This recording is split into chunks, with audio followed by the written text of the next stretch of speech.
Masitabi po mga kapuso, may natagpo ang putol-putol na katawan sa may EDSA Guadalupe.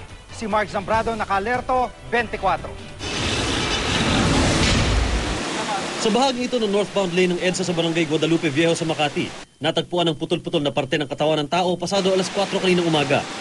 Mga street sweeper ng MMDA ang nakakita sa plastic na akala nila'y basura ang laman. Ilang metro lang mula sa MRT Guadalupe Station.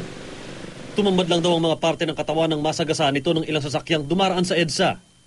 Agad rumisponde sa lugar ang Makati Police at Makati Soko.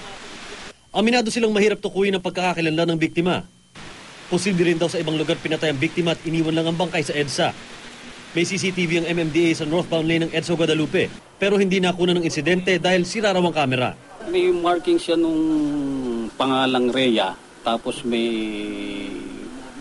nakataturi na parang hayop na hindi ko mabanggit na ano eh. So, siguro sa tulong ng ibang mga kapatid natin sa media rin, baka malaman ng mga kamag-anak dahil lang doon sa tato. Dinila ang labi sa Filipinas Funeral Homes sa Makati.